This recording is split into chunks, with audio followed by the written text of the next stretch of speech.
Dr. Jameson Cade sat at his desk in the quiet, sterile office of the Interplanetary Relations Bureau, his finger hovering over the touchpad of his tablet. The blue light from the device reflected off the minimalist glass surface of his workspace, casting faint, cold shadows on the walls. His eyes scanned the screen for the fifth time, rereading the assignment details. The logo of the Interplanetary Integration Program pulsed softly at the top of the document, a small reminder that this was no ordinary research task. He had been involved in many projects before, studying alien languages, customs, and protocols, but this was different. You're really going through with this, a familiar voice broke the silence. Dr. Elise Harrington, his colleague and closest confidante, leaned against the doorway of his office, arms crossed, an amused but concerned expression on her face. She had seen him review the details for days now, but the decision seemed to weigh on him more than any assignment he'd ever taken. Jameson looked up from his tablet, running a hand through his dark hair. "Someone has to be the first," he replied with a small, confident smile, though his stomach twisted slightly. The words were meant to reassure himself as much as Elise. The idea of integrating with another species, living alongside them in an everyday setting, was groundbreaking but fraught with unknowns. Elise's eyes narrowed, though there was a spark of teasing in them. Housing an alien isn't exactly the same as running a study from the safety of a lab. This isn't one of your cultural comparison projects, Cade. This is real.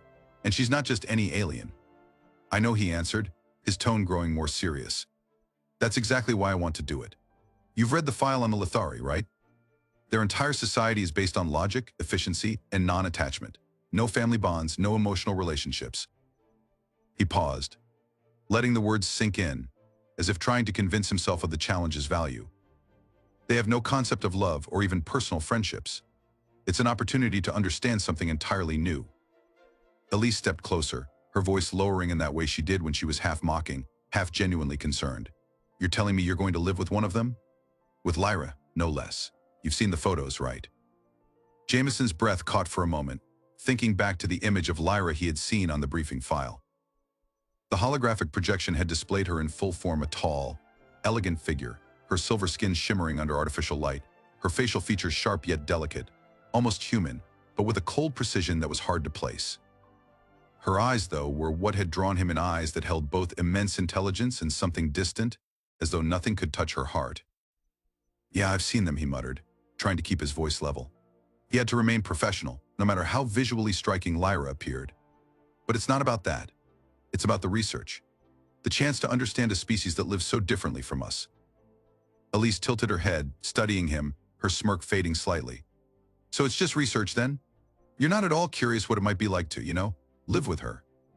Jameson frowned at her implication but chose to focus on the professional aspects of the assignment. "She's one of their leading sociologists. The Lithari are just as curious about us as we are about them. It's mutual. They want to know how we, as a species, function in emotional relationships, how we bond, how we create families. And I'm curious about how they survive without any of that." He paused, hesitating as his mind flashed back to the more awkward parts of the briefing. "Besides, they don't have romantic relationships like we do. They don't even have a word for love." "No word for love," Elise chuckled, shaking her head. "Sounds like a fun roommate. You sure you're ready for that kind of detachment? I've seen you with your books and your research papers, but this is living with someone who literally can't feel anything." The word fun lingered in Jameson's mind, bringing an ironic smile to his lips. He knew Elise was only teasing, but her words hinted at the deeper challenge he faced. Living with a being incapable of emotional attachment sounded, on the surface, like it would be purely clinical, but the reality was likely to be much more complex. "I'm ready," he said firmly. "I've been studying interspecies communication and cross-cultural integration for most of my career. If anyone's prepared for this, it's me." Elise shrugged but didn't seem entirely convinced. "Just remember, you're not in the lab anymore. You'll be living with her. Every day. If things go sideways, there's no experiment over button. You've seen what people are saying online, right? All those sensationalized theories about human-alien cohabitation? It's got everyone talking, speculating." Jameson raised an eyebrow. "What do you mean?" Elise leaned against his desk and swiped his tablet. "You're so buried in your academic journals. I'm surprised you missed it. There's this viral video going around, something like I entered hot alien girl from behind while no one was watching." She snorted, rolling her eyes. "Complete garbage, but it's blown up. People's imaginations are running wild. They think this experiment is going to be Well, let's just say it's not exactly scientific curiosity that's got them interested. Jameson flushed slightly, then scowled. That's ridiculous. This is serious research, not some cheap entertainment for internet trolls. Elise laughed, holding up her hands in mock surrender. Hey, I'm just telling you what's out there. People have a habit of turning the most sophisticated projects into their personal fantasies. You're going to be living with her, Jameson. All I'm saying is, don't be surprised if people assume things, even if they aren't true. Jameson shook his head in frustration, trying to brush off the idea, but he knew she had a point. Public interest in the project had skyrocketed the moment it was announced, and not all of it was grounded in science. The media had latched on to every sensational angle they could find, fueling speculation about what it might mean for human-alien relations. And now, with the viral video Elise had mentioned, it seemed like the public was projecting their own fantasies onto something that, for him, was purely intellectual. But despite his irritation, Jameson couldn't ignore the strange pull he felt when thinking about Lyra. There was something about her image, those cold, calculating eyes, the otherworldly beauty of her silver skin that stirred a mix of curiosity and something deeper. He wasn't blind to the appeal, even if he tried to keep it professional. Let them talk, Jameson said at last, pulling the tablet back toward him. This is real work. Lyra and I have a lot to learn from each other. I'm not interested in cheap thrills or tabloid fantasies. Elise studied him for a moment, her teasing tone softening. I know, just be careful. You're walking into uncharted territory and you're not exactly the coldest person on the planet. She might not have emotions, but you do. I'll be fine, he assured her, though he wasn't entirely sure if he was convincing himself or her. The conversation hung in the air between them, the gravity of the situation slowly sinking in. This wasn't just an experiment, it was an unprecedented step in human-alien relations. And whether the public saw it as groundbreaking or something out of a bizarre sci-fi fantasy, Jameson knew he had to stay focused. He closed the file on his tablet and stood, straightening his shoulders. Her transport arrives tomorrow at 9 a.m. I'd better make sure the apartment's ready. Elise smiled faintly and stepped back, letting him pass. Good luck, Cade. You're going to need it. As he left the office and made his way down the quiet hallways of the research facility, Jameson couldn't help but feel a mixture of excitement and trepidation. This was the opportunity of a lifetime, a chance to study the complexities of alien interaction firsthand. But the stakes were high, and he knew that living with someone like Lyra, someone who didn't understand or feel emotions in the way humans did, would be more challenging than anything he'd ever faced.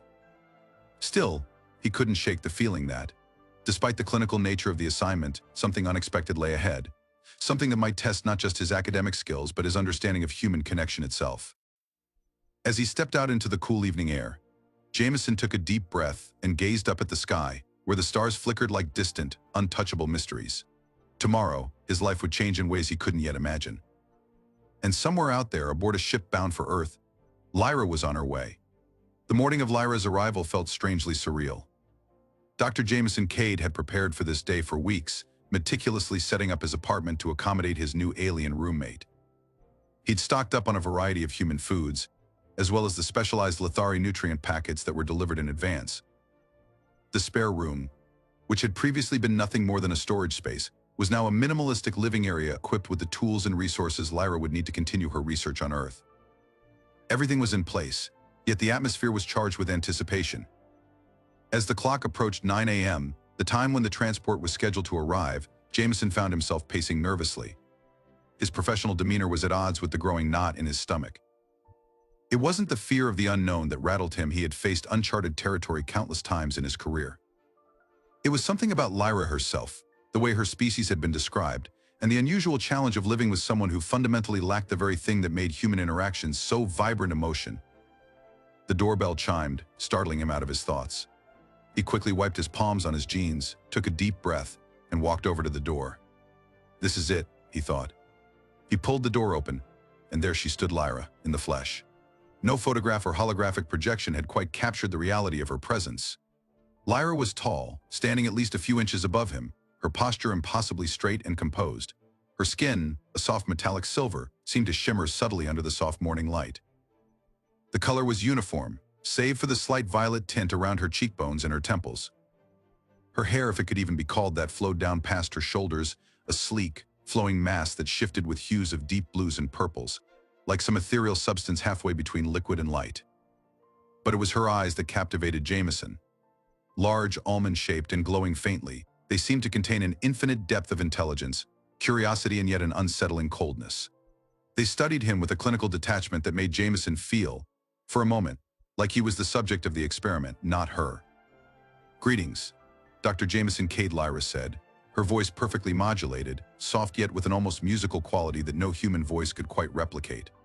Her pronunciation was flawless, as if she had been speaking English her entire life, but there was no warmth behind it. No pleasantries, no small talk, just the facts. "Please call me Jameson," he managed, stepping aside to let her in. "Welcome. I trust your journey was smooth." She glided into the apartment with effortless grace, her movements precise, as if calculated to conserve the maximum amount of energy. "The journey was efficient," she responded, her eyes sweeping across the apartment in a rapid assessment. "The parameters for human habitation appear to have been met." Jameson smiled slightly, closing the door behind her. "Glad to hear it. Let me show you around." She followed him silently as he walked her through the modest living space. The apartment wasn't large, just a small kitchen, a shared living room, and 2 bedrooms, but it was comfortable enough for 2 people, or so he had thought. Until now. Standing beside her, Jameson felt an odd pressure, as if the space had suddenly grown smaller under the weight of her presence. "This will be your room," he said, opening the door to the guest bedroom. It was furnished simply, with a bed, a desk, and a small closet. Jameson had left space for her to arrange her research materials however she liked. Lyra stepped inside and paused, her glowing eyes scanning the room, lingering momentarily on the bed before returning to Jameson. "It is sufficient," she said after a moment, placing her bag on the floor with an almost mechanical precision. "I will need to organize my instruments before I begin my field studies." Jameson nodded. "Of course. If you need anything, just let me know. I'm happy to help you settle in." Lyra's eyes flickered briefly toward him, and for a split second he thought he saw something, perhaps a trace of curiosity, flash across her otherwise emotionless face. But if it was there, it vanished as quickly as it had come. "I will require nothing further," she said. "I am capable of independent function." There was a finality in her words that made Jameson feel like he had been dismissed. Still, he lingered for a moment longer, watching as she unpacked her belongings with methodical precision. It was strange to see someone so utterly efficient in every action, as if she had calculated the exact number of movements required to complete each task. "Well," he said, rubbing the back of his neck awkwardly, "I'll be in the kitchen if you need me. I thought I'd prepare some breakfast. Human custom, you know." Lyra paused, glancing over at him. "This custom of sharing sustenance, it is not necessary for survival, yet humans engage in it frequently. Why?" Jameson smiled at the question. "It's more than just about survival. It's about connection. We eat together to bond, to share a moment of comfort, even when there's no real practical need for it." Lyra's glowing eyes narrowed slightly, as if this concept intrigued her. "I see. In Lithari society, all sustenance is consumed in private, and only the most efficient forms of nutrition are used. The act of eating is purely functional." "Well, here on Earth, we like to make things a bit more enjoyable," Jameson replied, trying to keep the conversation light. "I'm making pancakes. I think you'll like them." "Pancakes," Lyra repeated, her voice neutral. "This is a human delicacy." You could say that Jameson chuckled, heading toward the kitchen. "It's simple, but it's one of those things that's about more than just the food." As Jameson began cooking, he found himself hyper-aware of Lyra's presence. Though she had stayed in her room, the quietness of the apartment made every small movement he made seem amplified. His thoughts wandered to the strangeness of their situation. Here he was, cooking breakfast for an alien, trying to make her feel at home in a place that must seem utterly illogical to her. Halfway through flipping a pancake, Lyra entered the kitchen, standing at a precise distance from him as she observed the process. Her gaze was sharp and focused, watching every movement of his hands, every sizzle of the pan, with the intensity of someone conducting an experiment. "The application of heat to this mixture causes a chemical reaction," she noted, her tone as academic as ever. "Is this not an unnecessarily complex method of nutrient preparation?" Jameson grinned, sliding a golden pancake onto a plate. "Maybe. But it's not always about efficiency. Sometimes we do things because they make us feel good, not because they're the fastest way to get the job done." Lyra tilted her head slightly, her hair shifting through shades of blue and violet as she processed his words. "I find this concept of feeling good perplexing. You refer to an emotional response. Yet, by all logical measures, efficiency should be prioritized. To expend more energy for less nutritional gain seems counterintuitive." Jameson couldn't help but chuckle. "That's because not everything in life is about logic. Sometimes doing something inefficient is what makes it special." Lyra's eyes flickered with what Jameson could only guess was mild curiosity. Special, she echoed, the words sounding foreign on her tongue. This concept is difficult to quantify. He placed a plate in front of her, along with a bottle of maple syrup.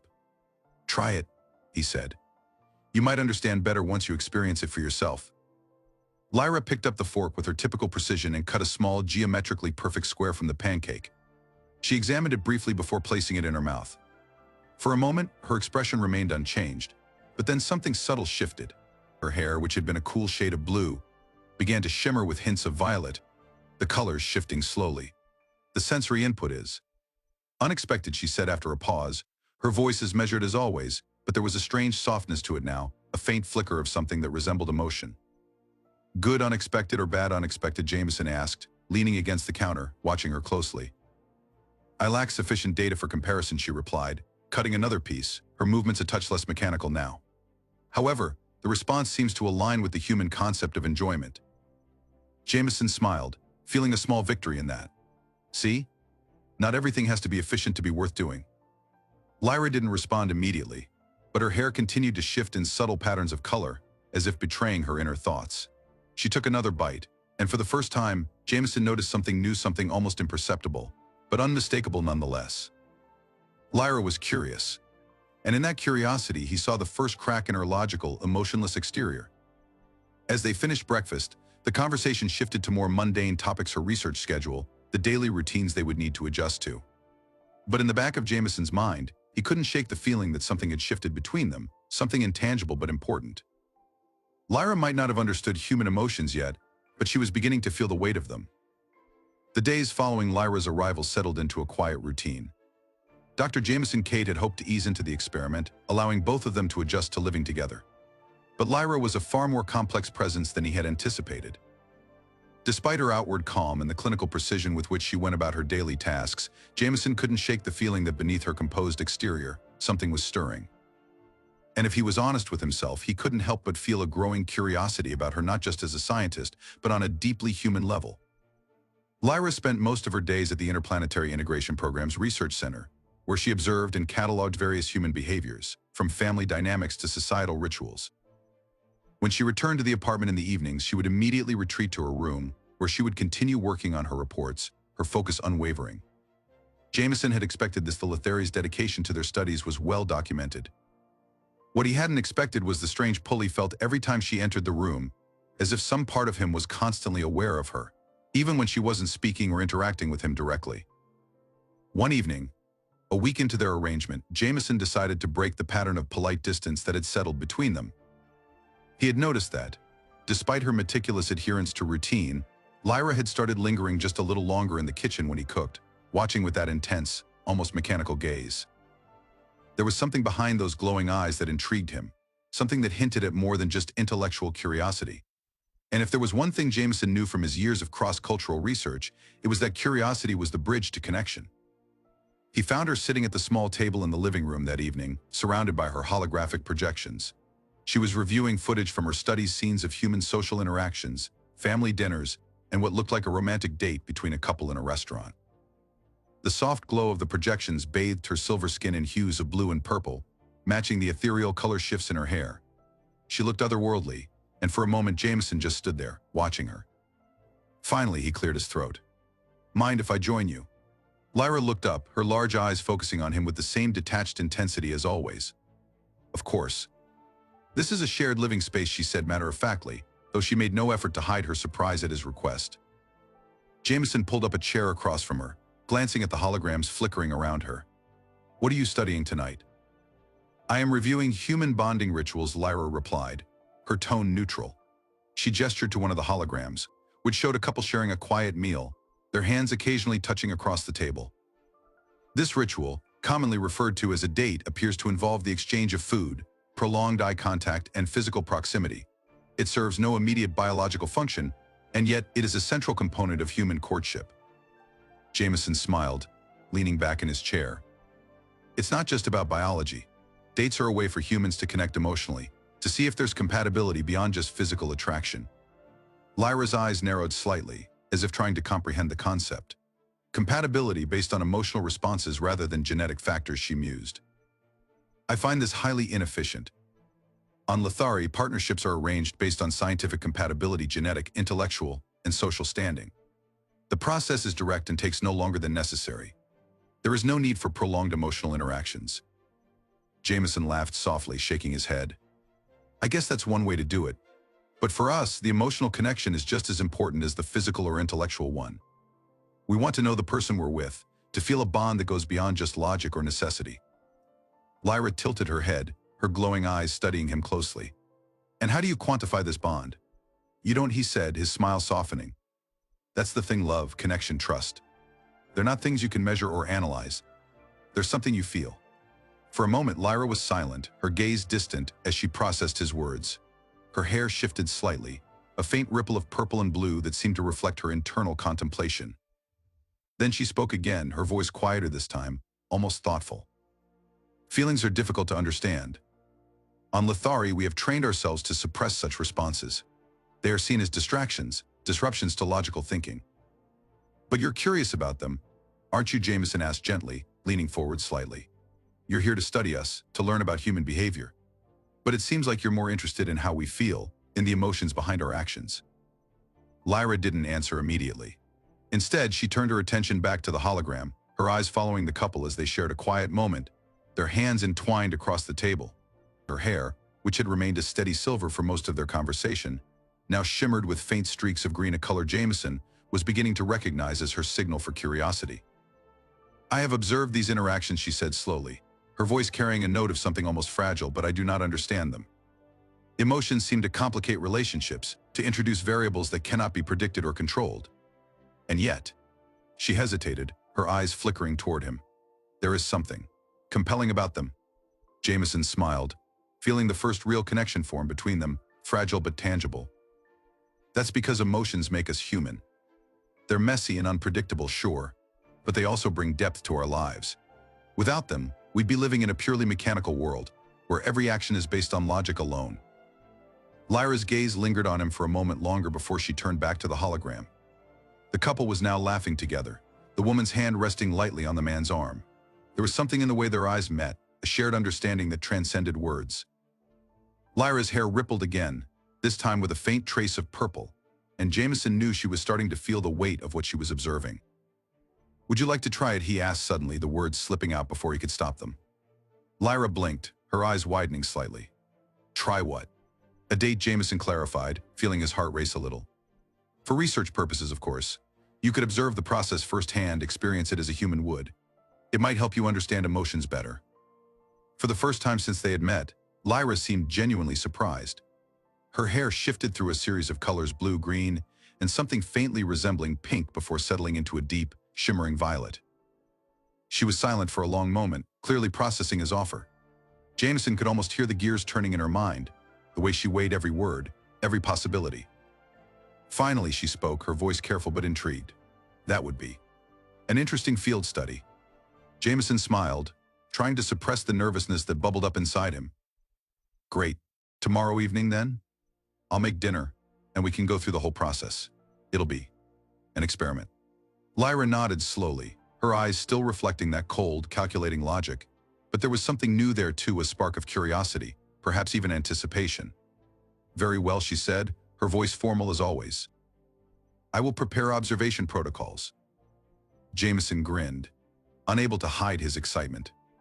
Perfect. I think you'll enjoy it.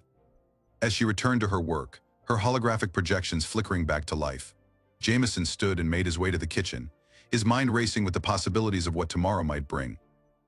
He knew this wasn't just about research anymore. Something was shifting between them, something he couldn't quite define but felt deeply. Lyra might not understand emotions yet, but Jameson was starting to suspect that she was on the verge of discovering something profound. That night, as he lay in bed, Jameson found himself thinking about her again. There was something about Lyra that fascinated him beyond her alien nature, beyond the scientific curiosity. She was a mystery, one that he wanted to solve not just for the sake of the experiment, but because he felt an undeniable connection forming between them. It was strange, and maybe even a little foolish, but he couldn't help the feeling that, despite their differences, something deeper was at play. The next evening arrived quickly, and Jameson found himself unusually nervous as he prepared dinner. He had opted to cook something simple but familiar: pasta with a light sauce, a bottle of wine he knew she wouldn't drink, and candles to create the atmosphere humans typically associated with romance. He wasn't sure how Lyra would react to any of it, but that was part of the experiment, wasn't it? To see how an alien, devoid of emotions, would respond to the strange rituals of human connection. When Lyra emerged from her room, Jameson almost dropped the spatula he was holding. She had changed out of her usual utilitarian outfit into something more flowing, a soft robe that accentuated her tall, slender figure and shimmered under the dim lighting. Her hair had taken on a silvery hue, with faint traces of purple, and her eyes held that same clinical detachment, but there was something else there too, something Jameson couldn't quite place. I observed that humans often modify their appearance for these rituals, she explained, her voice even. Is this attire not appropriate? Jameson blinked, momentarily at a loss for words. No, it's perfect. You look beautiful. Her hair rippled slightly at the compliment, a faint shimmer of gold appearing briefly before it faded. Beauty is a subjective concept, she said, though her tone was more thoughtful than dismissive. Very subjective, Jameson agreed, a smile tugging at his lips. But you wear it well. As they sat down to dinner, the atmosphere between them shifted subtly. There was a tension in the air, not uncomfortable but charged with the weight of something unspoken. Lyra remained her usual composed self, eating with methodical precision, but her eyes lingered on him longer than usual, and Jameson couldn't help but notice how her hair seemed to shift colors more frequently than before. This ritual, Lyra said after a few moments of silence, her eyes flicking toward the candles. The dim lighting, the arrangement of food, it is designed to elicit emotional responses, correct? Jameson nodded, pouring himself a glass of wine. Exactly. It's about creating an atmosphere, something that feels special, intimate. Humans respond to these things emotionally, even if it doesn't serve any practical purpose. Lyra's gaze lingered on the candles for a moment longer before returning to him. And what is the expected outcome of such a ritual? Jameson hesitated, unsure how to answer that. It depends, he said carefully. Sometimes it's about forming a deeper connection with someone. Sometimes it's just about enjoying the moment. It's not always about an end goal. Lyra's hair shifted again, this time to a curious green. Your species places a great deal of importance on experiences that lack clear objectives. Not everything in life has to be about efficiency, Jameson replied with a smile. Sometimes, the best moments are the ones that don't make sense logically. For a brief moment, Lyra's gaze softened, and her hair shimmered with a faint glow. She didn't say anything in response, but Jameson could sense that something had changed. It wasn't just curiosity anymore, there was something deeper growing between them, something neither of them fully understood yet. As the evening went on, they talked about many things: her research, human customs, even the strange viral videos about human-alien relations that had surfaced online. But beneath the surface, there was an undeniable connection forming, one that transcended the boundaries of species, logic, or science. And as Jameson watched Lyra, her hair glowing faintly in the candlelight, he realized that this was more than just an experiment. It was the beginning of something far more profound, a discovery not just about alien emotions, but about the power of connection itself. It was late when Jameson noticed the change in Lyra. They had just finished dinner, a quiet, uneventful meal, or so it seemed at first glance. Lyra, as usual, ate with her characteristic precision, her movements exact, every bite measured. She had asked a few questions about human dietary customs, but nothing too out of the ordinary. And yet, as the evening wore on, something shifted. Jameson could feel it in the air, subtle but unmistakable. After dinner, they moved to the living room. Lyra had expressed curiosity earlier in the week about a human pastime she had observed: watching films. Jameson had suggested they watch a movie together, a classic Earth romance, hoping it would offer her a window into the emotional depths she had yet to fully comprehend. It seemed like a good idea at the time, an opportunity to see if Lyra could begin to grasp the complexities of human emotions in a controlled, fictional setting. What he hadn't anticipated was how profoundly it would affect her. They sat side by side on the couch, the film playing on the large screen in front of them. Jameson had chosen something simple, a romance that leaned into the universal themes of love, loss, and connection. As the characters on screen navigated their relationships, Lyra remained quiet, her luminous eyes fixed on the screen, her hair shifting in soft, muted waves of color. At first, she asked a few analytical questions: why the characters behaved the way they did, why certain actions were considered romantic, but as the film progressed, she fell silent. Her attention became more focused, her posture less rigid, her eyes softer, as though she was absorbing something far beyond the surface level of the story. Jameson stole a glance at her midway through the film, watching the way her hair began to take on more vibrant colors: deep purples, shimmering blues, even hints of gold. It was a stark contrast to her usual cool, detached silver. Her eyes, which usually seemed so distant, now reflected something unfamiliar, something far more human. She was feeling something, and Jameson wasn't sure if she even realized it. The pivotal moment came near the end of the film. The characters, after overcoming a series of emotional hurdles, shared a quiet, tender kiss. It was a simple scene, nothing extraordinary by human standards, but it was charged with emotion, the culmination of the characters' journey toward understanding each other. Jameson glanced over at Lyra again, and his breath caught in his throat. Her hair had shifted dramatically, glowing with a radiant hue that he had never seen before, a rich, iridescent gold that seemed to shimmer with life. Her face, though still calm and composed, had softened in a way that was entirely new. Her lips were parted slightly, and there was an intensity in her gaze that spoke of something profound. Lyra, Jameson said softly, breaking the silence. He wasn't sure what to say, only that he felt compelled to acknowledge the change in her. "Are you all right?" For a long moment, she didn't answer. Her eyes remained on the screen, watching the final moments of the film in silence. When she finally spoke, her voice was quieter than he had ever heard it, almost fragile. "I believe I am experiencing an emotional response." Jameson's heart skipped a beat. He had known this moment would come eventually. After all, it was part of the reason for the experiment. But now that it was happening, it felt far more significant than he had anticipated. "What kind of response?" he asked gently, not wanting to push her but needing to understand. Lyra hesitated, her hair shifting again, now streaked with deep blues and purples. "I am uncertain. The sensations are unfamiliar. There is warmth here," she said, pressing a hand to her chest, just above her heart. "And here," she added, gesturing toward her head. "It is not unpleasant, but it is unsettling." Jameson leaned forward slightly, his gaze fixed on her, sensing the importance of this moment. "That's okay," he said softly. "Emotions can be confusing, especially when you're not used to them. But it sounds like you're feeling something positive." She nodded slowly, her eyes still distant as she processed her own feelings. "The characters in this story," she began, her voice still tentative, "they experience pain, joy, love. These are concepts I have observed but never fully understood. Now, as I watch, I feel connected to them in a way I cannot explain." Jameson's heart swelled at her words. "That's what emotions do," he said, his voice gentle. "They connect us, even when we don't fully understand them. That's why humans value them so much. They make us feel less alone, like we're part of something bigger." Lyra was quiet for a long time, her hair glowing softly in the dim light of the room. Finally, she turned to look at him, and for the first time since they had met, her gaze was not just clinical or analytical, it was vulnerable. "I do not wish to be alone," she whispered, her voice so quiet it was barely audible. The admission hit Jameson harder than he had expected. He had spent weeks with Lyra, watching her navigate human culture with a detached, scientific precision, always maintaining her emotional distance.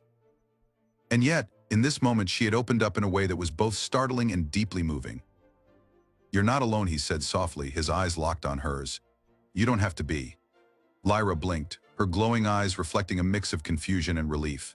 Her hair rippled with soft hues of purple and gold, a reflection of the emotional turmoil she was feeling. "I do not know how to process this. My people have always taught that emotions are a weakness, a distraction from logic and reason. But now I find myself wanting to feel more." Jameson's heart ached at the raw honesty in her voice. He could see how difficult it was for her to admit these things, how much she was struggling to reconcile her logical upbringing with the new emotions that were beginning to surface. He reached out slowly, taking her hand in his touch gentle and reassuring. "It's okay to feel, Lyra," he said quietly. "It doesn't make you weak. It makes you human, in a way." For a moment she looked down at their hands, her fingers still intertwined with his, and her hair pulsed with a soft, golden glow. She seemed to be on the verge of saying something, but instead, she just held his gaze, her eyes filled with an unspoken depth that words couldn't quite capture. In that silence, something shifted between them. It was as if all the barriers, the cultural and emotional differences that had kept them apart, began to dissolve. They were no longer just scientist and subject, human and alien.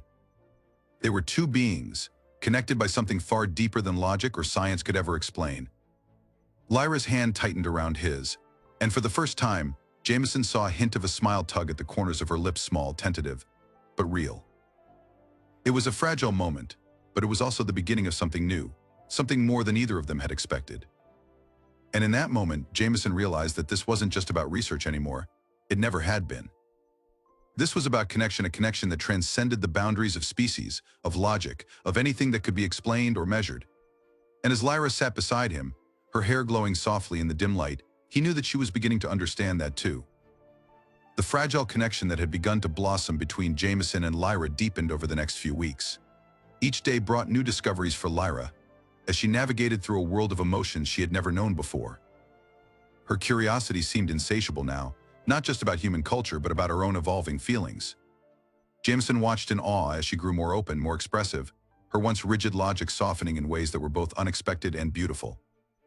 But for every step forward, there was an undeniable tension lurking beneath the surface. Lyra was still bound by the expectations of her people, the Lithari, whose society viewed emotions as dangerous distractions. Their teachings were rooted in logic, in control, in the suppression of feelings that might cloud judgment. And now, Lyra was straddling both worlds, the cold, calculated existence of the Lithari and the chaotic, emotional reality of humans. It was only a matter of time before that tension broke. One evening, Jameson returned home from the research center to find Lyra sitting by the large window in the living room, staring out at the city skyline. The sun was setting, casting a golden glow over the buildings, and her hair shimmered with hues of purple and gold, a reflection of the emotional complexity she had come to embrace. But there was something different about her tonight. Her posture, usually so composed, seemed tense, and her eyes, though still glowing softly, held a trace of something dark: worry, perhaps, or fear. Lyra, Jameson said softly, setting down his bag. "Is everything okay?" She didn't turn to look at him right away. Her hands, resting in her lap, were clenched into fists, and her hair rippled with deeper, stormier colors. When she finally spoke, her voice was quieter than usual, almost hesitant. "I received a transmission today," she said, her eyes still fixed on the horizon. Jameson's heart skipped a beat. "From the Lithari." She nodded slowly, her hair shifting to a cool blue. "The High Council. They have been monitoring my progress, and they have deemed my emotional involvement with you to be a violation of protocol." Jameson's chest tightened. He had known, somewhere deep down, that this moment might come. The Lithari were strict in their views, and Lyra's growing connection to human emotions, especially her connection to him, would likely be seen as a threat to their rigid system of logic. But hearing it out loud made it feel far more real, and far more dangerous. "What does that mean?" he asked carefully, stepping closer to her. "What are they going to do?" Lyra finally turned to face him, her glowing eyes filled with a mixture of fear and defiance. "They have ordered me to return to Lithari immediately, to undergo emotional decontamination." "Emotional decontamination," Jameson echoed, his stomach twisting at the coldness of the term. "It is a procedure to erase emotional responses, to restore my logical faculties," she explained, her voice strained. "They believe that my exposure to human emotions has compromised my ability to think rationally." Jameson's heart sank. "Erase your emotions." "Lyra, they can't do that. You've changed, you've grown. These feelings, this connection, it's real. You can't just erase it." For a moment, Lyra didn't speak. Her hair rippled again, now streaked with shades of green and violet, a reflection of her inner turmoil. "I know," she whispered, her voice barely audible. "But I am bound by their laws. If I refuse, I will be declared an outcast. I will lose everything: my status, my position, my identity as a Lithari." Jameson's mind raced. The idea of Lyra being forced to undergo some kind of emotional purge was horrifying. He had watched her transform over the past weeks, watched her learn what it meant to feel, to connect, to love, even if she hadn't yet fully realized it herself. To have that taken away from her, to have her reduced back to the cold, logical being she had once been. It was unthinkable. "There has to be another way," Jameson said, desperation creeping into his voice. "You can't go back to them like this. You're not the same person you were when you left Lithari. You've changed." Lyra's eyes flickered with pain, her hair darkening into deep shades of purple. "That is precisely why they want me to return," she said softly. "They fear what I have become. They believe that emotions will weaken me, make me less capable of fulfilling my duties." "They're wrong," Jameson said, his voice firm. He stepped forward, taking her hands in his. "You're not weaker because of what you feel. You're stronger. These emotions, they've made you more than just a logical being. They've made you whole." For a long moment, Lyra just stared at him, her glowing eyes filled with uncertainty. "I do not know what to do," she admitted, her voice trembling. "My entire life I have been taught that logic is the only path to strength, to clarity. But now I am beginning to see that there is more to existence than what I was told." "There is," Jameson whispered, squeezing her hands gently. "And you don't have to choose between being Lithari and feeling emotions. You can be both. You are both." Lyra's hair shimmered again, shifting from dark purples to a soft, warm gold. For a moment, she seemed to relax, her tension easing as she allowed herself to embrace the emotions swirling inside her. But then her expression hardened again, her hair flickering with traces of stormy blue. "They will come for me," she said, her voice steady now. "If I do not comply, they will send a retrieval unit. They will not allow me to remain here, not like this." Jameson's mind raced, trying to think of a solution. He couldn't let them take her, couldn't let them erase everything she had learned, everything they had built together. But what could he do? The Lithari were far more advanced than humans in many ways, and their laws were strict, enforced with precision and authority. If they came for her, there would be little he could do to stop them. "Then don't comply," he said suddenly, the words spilling out before he could stop himself. "Stay. Don't go back. We can find a way to protect you here. You don't have to follow their orders." Lyra's eyes widened, her hair rippling with a mixture of shock and uncertainty. "You would risk that? For me?" "I'd risk anything for you," Jameson said, his voice filled with a quiet intensity. "This isn't just about you following orders, Lyra. This is about who you are. You're not just some experiment or a tool for their research. You're a person who deserves to feel, to live, to be who she wants to be." For a moment, Lyra looked at him as if she didn't quite believe what he was saying. Her hair shimmered with a mix of emotions: fear, hope, uncertainty. She was standing on the edge of a decision that would change everything, and Jameson could see the weight of it pressing down on her. I do not know if I am strong enough to defy them," she whispered, her voice fragile. "I have never disobeyed their commands before. I do not know what will happen if I refuse." Jameson reached out, gently cupping her face in his hands. "You are strong enough," he said softly. "You've already done something no other Lithari has ever done. You've opened your heart. You've allowed yourself to feel. That takes more strength than following orders ever could."